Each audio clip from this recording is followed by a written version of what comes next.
I'd like to welcome Robert Rickover to the podcast and the summit right now. Thank you for joining us. Oh, you're welcome. Glad to be here. So Robert is the creator of the Alexander Technique website, and you are the admin, you monitor different Facebook groups, and you're also a certified practitioner. So I'm very much looking forward to talking with you, learning about the Alexander Technique. I've heard a lot about it. I know it's been around for many years. So let's go ahead and jump right into it. I know a lot of people are trying to control pain. They're trying to recover from injuries. So how could the Alexander Technique help people? What is this approach, and how could it benefit people? Sure. Well, I think the first thing that's important to say about the technique is it's not a therapy. It's a teaching method. We teach people basically how they can use their bodies more efficiently in whatever they do. And if they do use their bodies more efficiently, there's much less chance of injury or pain. And if they're performers, which is a large part of our client base, I would say, musicians, actors, dancers, and so on, they will be able to improve the quality of their performance, which is, of course, very, very critical in those kind of competitive fields. So, but to answer your question about pain, you want to go to that right now? Yeah, well, we'll wait on it just for a second, because Okay. what you mentioned was important, and I liked your distinction between separating it from therapy.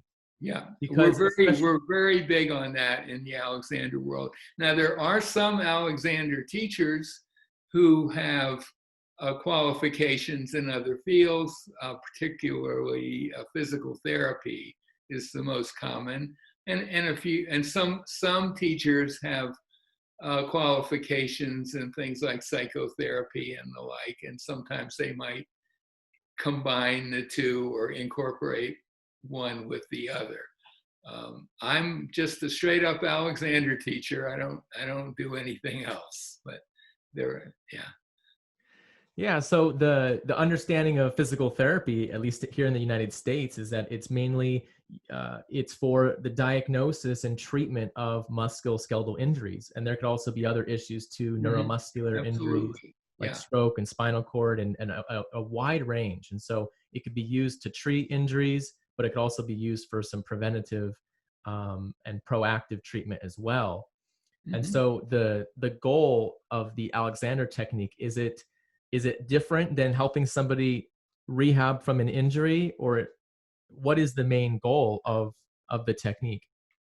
Well, if to give an example, supposing you have a serious injury that's causing you a lot of pain, like whiplash injury, for example, you probably do well to go to a PT or a chiropractor or someone who can help you in the short term just get through that situation. But longer term, there may be more subtle things that your body has done because of that injury that are kind of behind the scenes a little bit. And the Alexander technique would be a great way to get at those, so that not only is the immediate pain taken care of, but longer term, you're less likely to have some sort of have it happen again. More likely, more typically, would be people who have suddenly developed backache or neck pain, shoulder pain, often that seems to come out of nowhere. And again, it may be, if it's acute enough, that going to a medical practitioner is the way to go initially.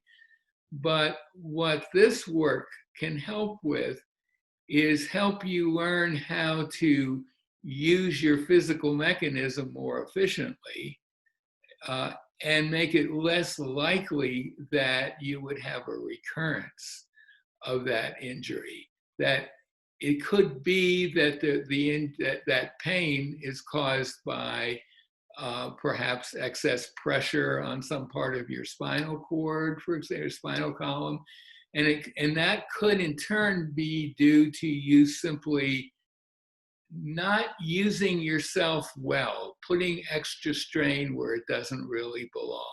And typically that's a pretty unconscious process. So people need to start, first of all, becoming aware of what's going on in their body. And then we teach very specific skills in bringing about useful change. I like the two scenarios that you mentioned. One was a car accident. If Yeah, somebody has a car accident, oftentimes it might even be there might be some legal implications with that. So they might sure. be going through a certain legal case and have their insurance provide a certain number of visits to get better and to rehab. And as a physical therapist, I've worked with people in that situation where you're dealing with insurance and you might get up to a certain number of visits and then you're done. And the person might be 90% better, maybe not even quite at 90%. There's going to be a range with that. And a car accident takes a long time to heal. So afterwards, when they're done with physical therapy, they could still have these ongoing residual effects. And that's where it seems like something like the Alexander technique can be very effective, because it sounds like it's very, it's like teaching somebody how to incorporate this into their day-to-day life, how to actually know their body inside and out. To have the kind of knowledge that's going to be useful for them. We're not going to be teaching people detailed anatomy or anything like that. But there are some basic facts about how we function that most people, and they're not complicated. A lot of them are really simple. In fact, many of them could be taught to a 5 or 6 year old kid, and probably should be taught to 5 or 6 year old kids, but that's not how it happens these days.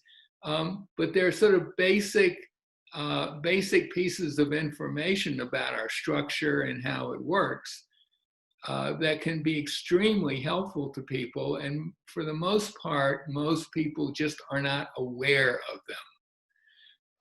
And that's on a more physical level. On a more mental level, there are ways that you can intervene using your brain, your mind, say, to bring about changes. And that's, I'd say, the more, ultimately the more powerful, but at the same time more subtle aspect of the technique. When we teach people how to change the way they think about movement, and that can make a gigantic difference in how they function. And of course, that in turn can make a big difference in things like pain or performance ability, that sort of thing. Yeah, that's really good. And I want to go a little bit more into those two things that you mentioned, into Sure. the physical aspects of it and then also the mental. And because the other scenario that I was saying that this could be good for is the people who have aches and pains, and they may not have some specific diagnosis. There may not be just one single thing that's wrong, Mm-hmm. uh, in which they would go to their doctor and then get a written diagnosis. That could be very frustrating to a lot of people, because they end up leaving the doctor's office with something that's very vague.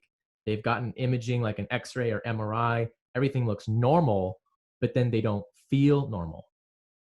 So Yeah. the physical side of it, what are some of the physical manifestations of pain? Maybe not manifestation, but what are some of the underlying reasons why somebody's having musculoskeletal pain?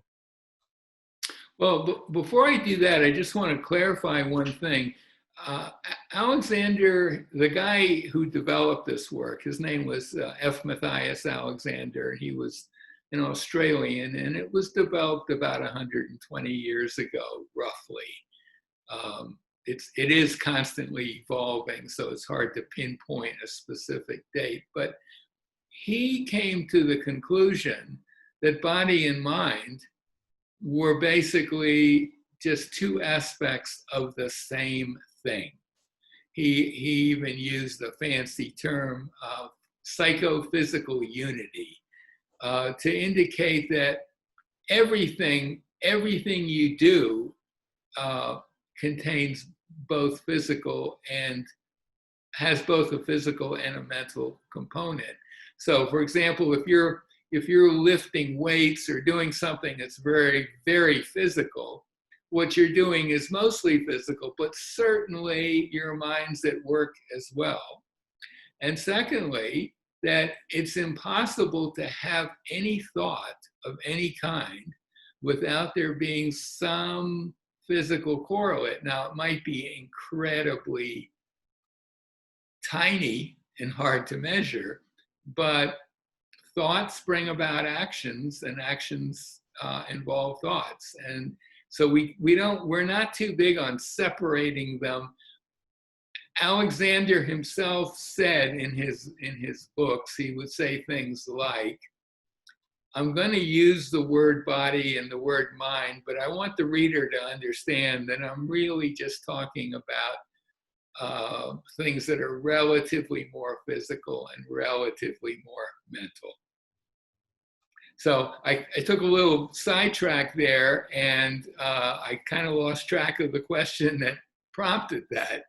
So that was good. That's a good. It helps me understand the technique better because I'm not familiar with it. So it's yeah, you're combining both the mental aspects of physical and yeah. just lifestyle Let me, and the yeah, mental aspects of it, but you're absolutely. making Let me give you an example that I think might. It's one of many possible examples, but it's one that's pretty interesting for most people who spend a lot of time sitting at a computer or sitting at a desk. Often, if they come for lessons, either online or in person, one of the first things the teacher is going to check on is how is their body being supported by whatever surface they're sitting on. And I'm sure you know the term sits bones. That's the kind of the colloquial term for it, the little protrusions downward from your pelvis. They're like little rockers, and they are perfectly designed to take our weight when we're sitting. They're incredibly strong, and they can take our weight and the weight of several people on top of us with no problem. Many people do not actually sit on their sits bones. Some of them sit on their sacrum, which is probably one of the worst things you can do. And so we might spend some time just getting people familiar with the location of those two bones. And if they're sitting on a firm surface, they're not going to have too much trouble feeling them. And they can feel what happens when they rock back and forth like this or sideways. Become familiar with that support, what I'd call it, not mechanism so much as the part of them that is designed to receive the support of the seating surface. And of course, that also can veer into a little discussion of what constitutes a good chair. And I think most Alexander teachers would say a good chair is a hard chair, or pretty solid surface, not a cushion or that sort of thing. And we would probably also say it's going to be helpful if your hips are a little higher than your knees. So a stool might be better than a chair, that kind of thing. That's the more mechanical, physical side of things. And sometimes that may be the most useful first thing to talk about for someone. But then the question comes, okay, I've located my sits bones, I'm sitting with them, and I notice that I'm sitting a little more easily, but there may be some patterns I have, say, around my head and my neck, like, oh, there's a screen and I'm so interested and I'm so interested and I'm pushing my head forward, my head and my neck forward, and I'm compressing here. And it could be a very subtle version of that, or it could be a very dramatic version of that. And there's where some mental directions can come into play. Some very simple self-directions that you can use on yourself that'll move you out of that dysfunctional compressive pattern. So there's where mental self-directions come into play. Going back to the sit bones. Yeah. Sit bones. Yeah, it's a powerful visual to imagine your sit bones. Imagine your ischial tuberosity, right? And you can feel them if you put your hands on your butt, basically. I get my students to put their hands underneath their butt and feel them if they have no idea where they are. And then if they're sitting on a firm surface, they usually can feel them pretty quickly without having their hands there.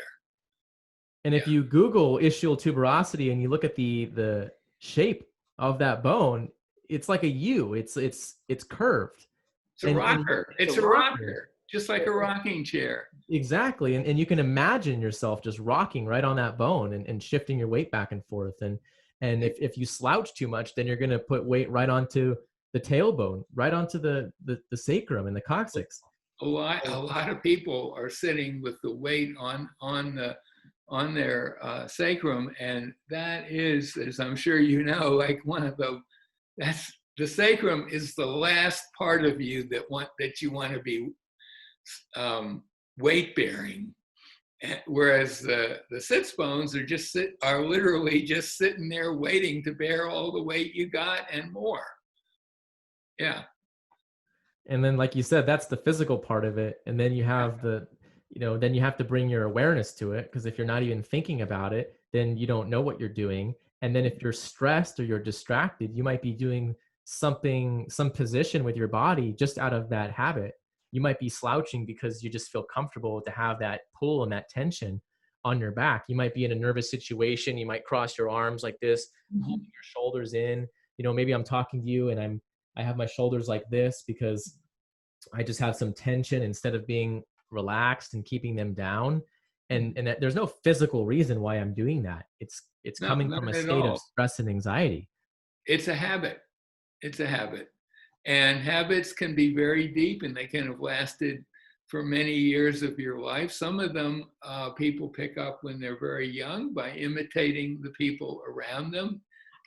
Small children are incredible imitators.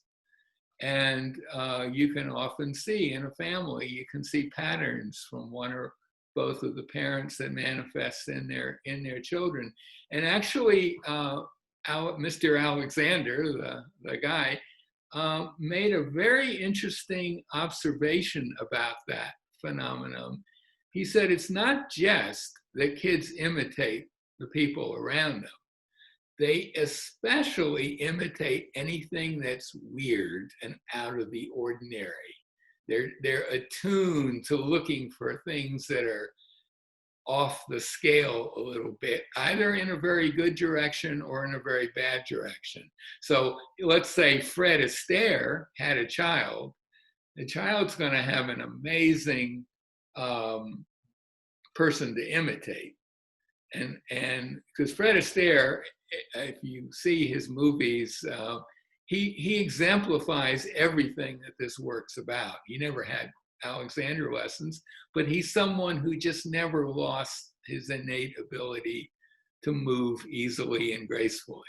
So if he had a kid and the kid was using him as an example, that'd be phenomenal for the kid. But if someone is walking around like this all the time or hunched over, a parent, one or both parents, the kid's going to go for that. That's going to be, oh, that's how you stand, That's a very interesting way to look at it, because if you're not motivated to improve your posture, if you're not motivated to do something healthy for yourself, maybe you could think about it by trying to instill better movement habits for your children, because those critical years of 0 to 7 years old, they're subconscious programs are getting written, and whatever programs they're going to create at that age, they're going Yeah. to take with them for their whole life. And then if they need to change it, they're going to have to relearn it, and it's going to be very challenging for them. Alexander says in one of his books or something he wrote that really the work that we teachers do should be with children. It shouldn't be with adults, because in an ideal world, because with children, a teacher could work with a child for just a very short time and make dramatic improvements in that child's functioning.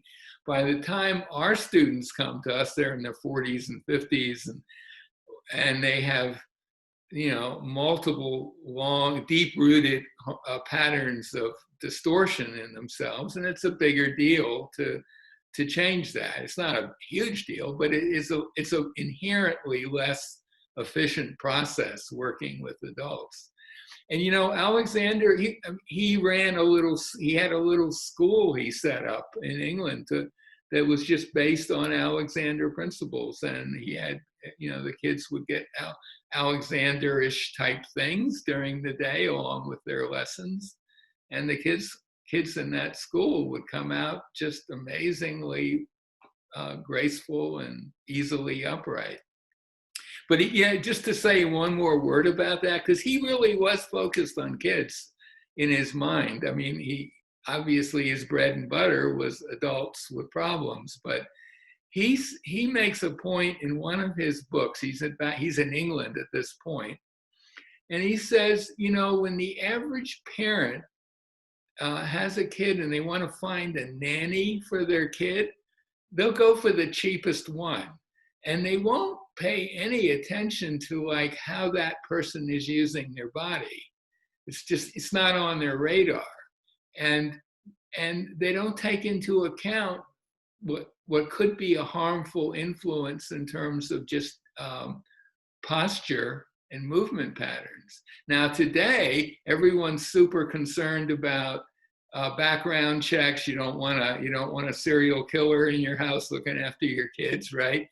They're very careful about that, but still today, I don't think most parents would think in terms of, wait a minute, how's this person using their body? Because that's what's going to have an imprint on the kid or kids they're looking after. Yeah, that's such a fascinating perspective. So He they was should just be very tested. attuned to that. If you can't do a handstand, you can't be a babysitter. Sorry, that's it. Well, it's not so much that. It's if you're constantly walking around over stiffening your shoulders, you're standing up straight like that, pulling your shoulders back, arching your back, the kid's going to look at that and he's going to go for it because that's out of the norm for him. He'll immediately start imitating that. So best to have someone that just, doesn't seem to have any overt issues around basic physical functioning and has fairly graceful posture and movement patterns. I actually have a personal story about that. My nephew, he's about 1.5 years old. He's not even saying full sentences yet, and he imitates a lot of what you do. And so I was using resistance bands in the house. He came over to my parents and I was visiting, and I don't see him that often. And so I don't know if he's not observing anybody else using resistance bands. And so that in the couple times that he was seeing me, I would be using them. And as I'm exerting, I'm breathing heavy. I'm going. So then I come back. It was maybe the third time I had seen him. He comes back. I have the bands on the ground. He goes and he picks them up and goes. Yeah. And he starts doing the breathing, and it was cute to see that, but it made me think, oh my goodness, he's watching what you're doing. I need to teach him how to exercise properly or how to run properly. And we did the same thing with running. I said, all right, let's go. We're going to go for a run. And he would chase after me. And it's like, whatever technique I was using, he was watching me. If I would be flailing my arms, he would flail his arms too. So yeah, you have to be careful with that. Absolutely. But the good news is, I mean, no one has perfect, hardly anyone has perfect posture or perfect movement patterns, and you don't want to make life miserable for parents by warning them all the time about that.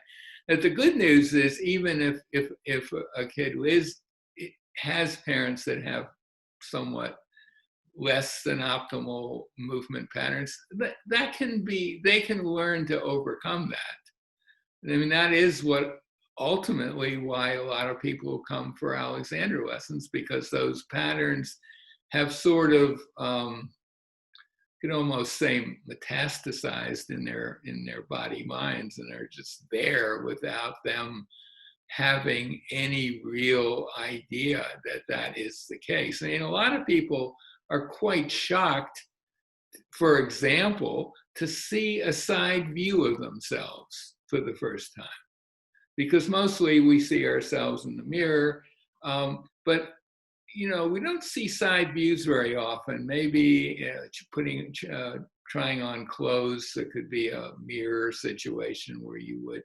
But a lot of people are very shocked to see what they look like from the side, and what they look like when they let go of what they think of is the best way to stand up straight. And they'll think, oh, for example, if their pattern is to lift their chest, pull their shoulders back, arch their lower back, which is some people's idea of a good way to stand up straight.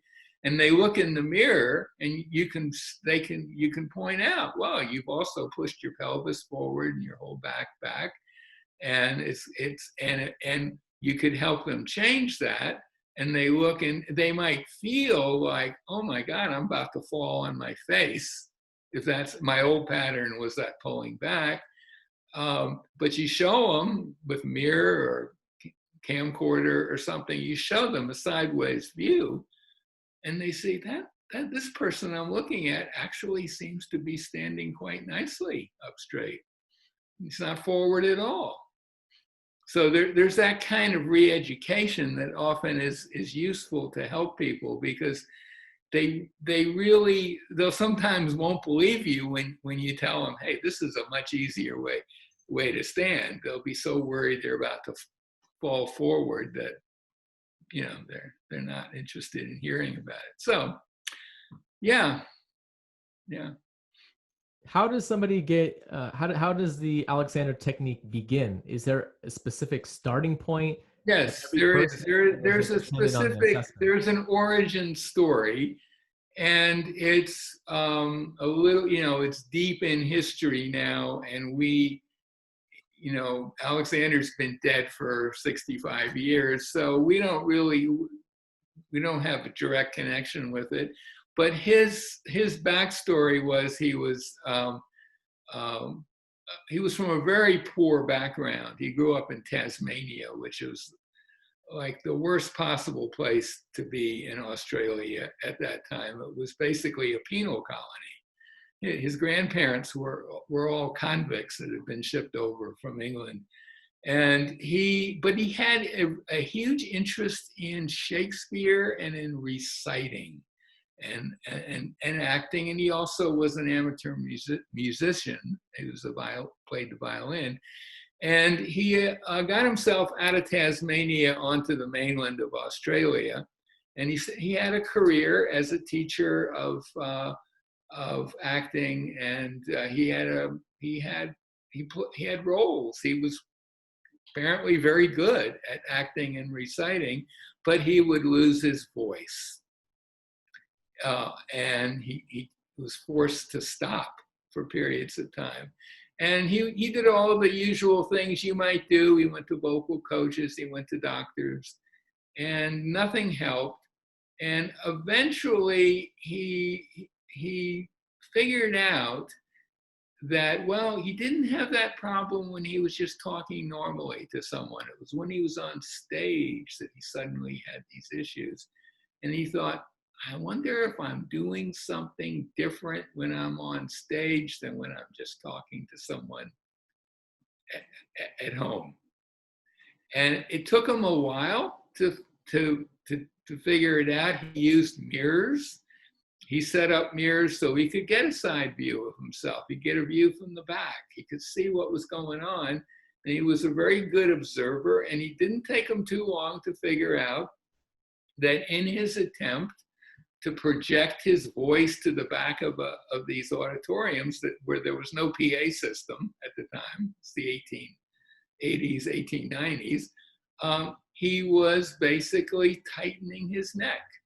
And he was doing a little of this pushing forward, no doubt, to get his voice out there.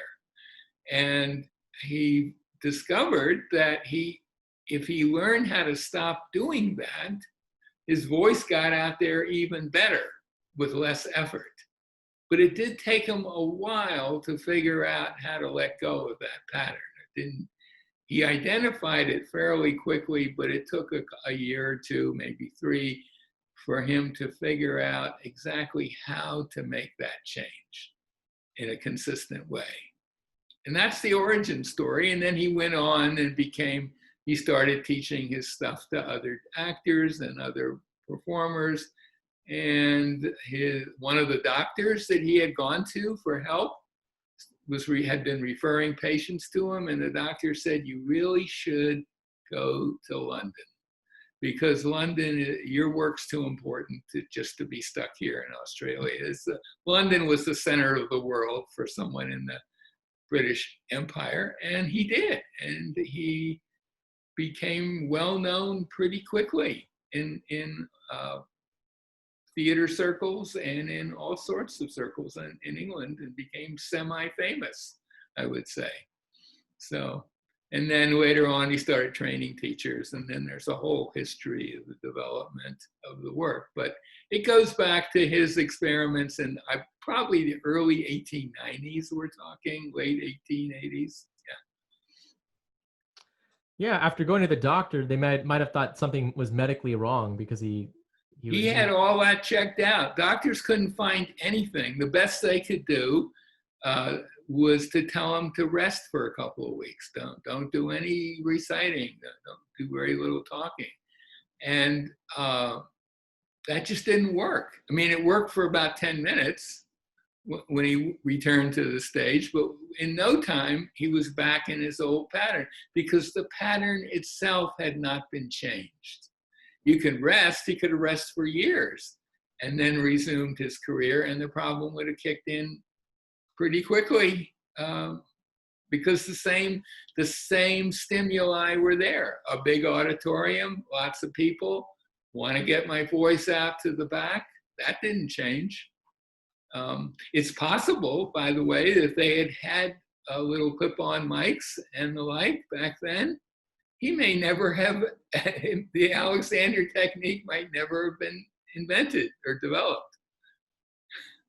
Yeah, that's crazy to think about. It's very, very work like that. A lot of inventions come out of something by accident, or just it was an unintended consequence. Now, I know exactly what you're saying with his whole story, because I've experienced that too with trying to film YouTube videos. When I first started to film, I felt so uncomfortable on camera. And I looked at myself visually when I'm playing the videos back early on, and I got my neck out like this, and my shoulders are forward. I couldn't believe it. And I would start to feel a strain in my neck.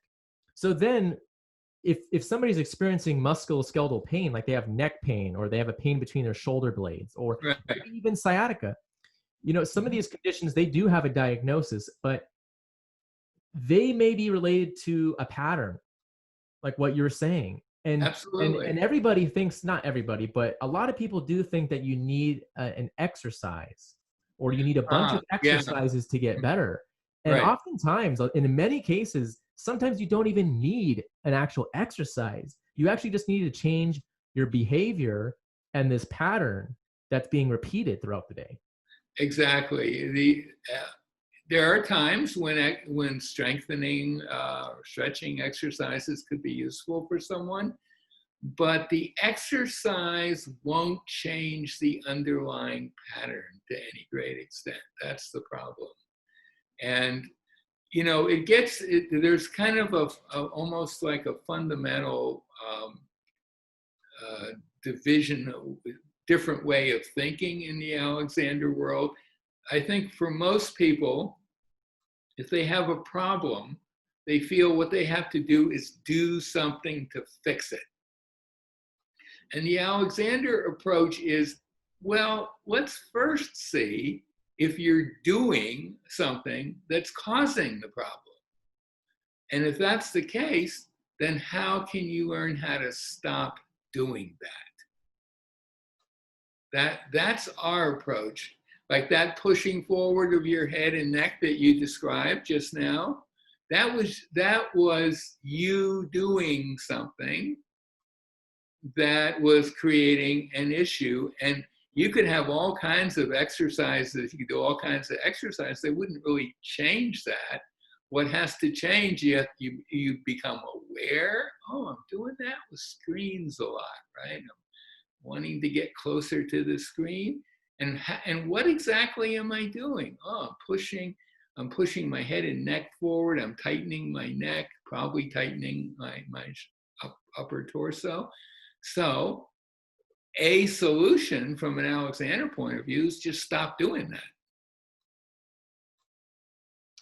Yeah, it would be like trying to accelerate your vehicle. You have your right foot on the gas and Yeah. you're wondering why it's not going anywhere. But then you Mm-hmm. look down and your left foot is pressing on the brake. Or you have the parking brake on and you're going somewhere, okay, but you're creating a lot of extra wear and tear on the system, and it's not functioning very well. I mean, I think we've all had the experience of leaving a parking brake on and oh, this doesn't feel right. I am going where I want to go, but it's not that great. And, oh, get that out of the way and everything's fine. It's a little like that. That's a very mechanistic type thing. And usually with us, it's more subtle than that. There are layers of things, but it's the same general idea. It's interfering with what would happen if you didn't interfere. And that's what I like to point to people like Fred Astaire or Muhammad Ali in his youth, not later on, but in his early days of boxing. I mean, what was it that made him so good? He wasn't the strongest boxer by any means, but he was incredibly fast and quick. And he could just sort of dance around his opponents and catch them off guard. I mean, he had incredible ability in that area. Or Fred Astaire, who even if you watch his old, I encourage my students to watch his movies with the sound off, so they're not caught up in the plot at all. And don't just concentrate on the dance scenes, but take a look at what does he do when he's just walking across the room or sitting down or standing up or talking to someone. Because it's everything he does is done with ease. And of course, the dance scenes are very dramatic, and he was obviously a skilled dancer, but he wouldn't have had that ease if there wasn't some overall really good coordination going on. He's an example of someone that you'd be hard-pressed to say that an Alexander teacher could help him in any way. He really was there, so to speak. Yeah, and going back real quick to Alexander's story, yeah, he went to the doctor first, and that's to rule out conditions. I mean, his story also would have been a lot different if he would have had a tumor in his throat and then pressing down on his vocal cords. And so, of course, that's why there's multiple professionals and healthcare professionals, and that's so important. But when I always say too, we need to work on correcting the underlying cause of the pain or the underlying cause of the problem. What you're describing is really what we're talking about. Yeah. It's really identifying, okay, even if it is a diagnosis, let's say your correct diagnosis is that you have a strained tendon, or it is that you have whether it's your disc or your bone pushing up against your nerve root, and it's causing sciatica. Right. You do have that, but why did that happen? Or what makes it worse during the day? Why do you feel it more at this point in the day compared to other times in the day. So that person might feel like they can't get better because they always feel the pain in a 24-hour cycle, but then there's fluctuations in the intensity and the location and other descriptions of the pain. Yeah, absolutely. Yeah. Yeah. Yeah, there's a No, lot. Alexander did all the standard things. He went to vocal coaches. He went to several doctors. He was not, he didn't come into all this with an idea of coming up with some new method of teaching people. He just wanted to get back on stage. And he did ultimately, but by that time, people who knew him were observing him and saying, something's different about this guy. He's learned something new. I'd like to learn it too. And that basically is how we ended up being Alexander teachers. He was the first Alexander teacher, obviously. But, he set up a training course in the 30s in England, and then now there are training courses all around the world. And that people go through a fairly lengthy process. Usually it's 3 years, pretty much full time, to train to do this work. And I'm sure he felt more confident on stage too. I'm Oh, sure that yeah. being able to relax his posture and keep his head back and his chin tucked a bit and opening up his vocal cords and breathing better as well. I'm sure he felt better. He had better sense of well-being. Well, he not only, he felt better, and he also had a lot more self-confidence for sure. I mean, this guy, Alexander, went to England, 1904. He was probably about 25 years old at that point, 26 years old. He was a young man. He was from Australia, which in England at that time was not a desirable place to be from. I mean, Australia was looked down upon in the empire, and within Australia, Tasmania was looked down on. And he arrives. He does have a letter of introduction from his doctor in Melbourne, but he's basically on his own in London. And within a very short time, he's achieved some prominence. I think part of that was he was just a guy that if you ran into him, you'd say, he's got something. He's got something. And he projected a certain kind of confidence. And so, yeah. Yeah, and the rest is history. The rest is history. Yeah, absolutely. So if someone wants to learn more about the Alexander technique, where could they go to do that? And I know some of the listeners might also be interested in getting certified in the technique, Right. might want to become providers. Mm-hmm. Where could they learn more info about it? My website, alexandertechnique.com, has several pages devoted to finding a teacher wherever you are in North America, England, rest of the world. So it's pretty easy to find a teacher.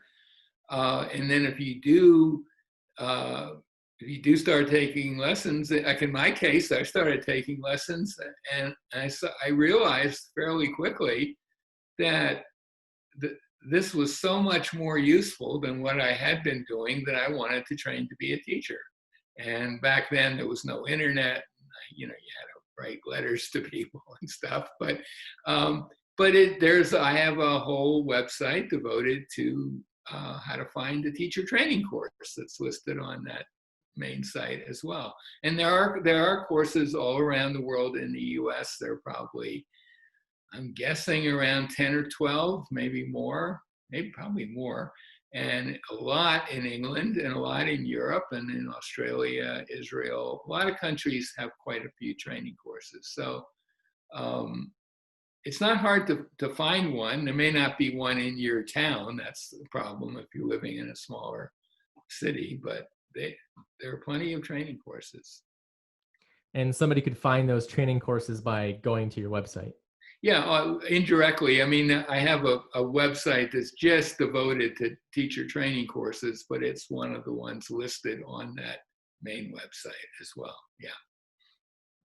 Excellent. Well, I really appreciate your time and your expertise, and I sure learned a lot about the technique because I didn't know a lot before. But it sounds like it makes a lot of sense, and I know it can help a lot of people. Yeah, I would just say, just a final word for someone who's thinking about it, um, taking lessons. A course of lessons in the Alexander technique is not like a course of treatments in psychotherapy, for example, that might go on for years. Most people take lessons for a few months at the most, maybe one or two a week for a few weeks, and then one a week. I mean, it's not something you do indefinitely. And also, most people, after a very small number of lessons, typically two or three, will know that whether this is useful for them. It'll be pretty clear. Now, it's not always the case, but it's mostly the case that people will, after a short time, get some idea of where this is headed and have had some good experiences from it already. That's good. Sometimes you don't know what you like or know what you need until you dip your toes in the water, Absolutely. see the Yeah. temperature. So, Yeah. good recommendations, and I appreciate your time. Stay safe out there. Well, great. It's been a pleasure talking to you, and I wish you well with the summit that this, I guess, is going to be a part of. Yes. Thank you very much. Good. Bye Take bye. care. Bye bye. Take care.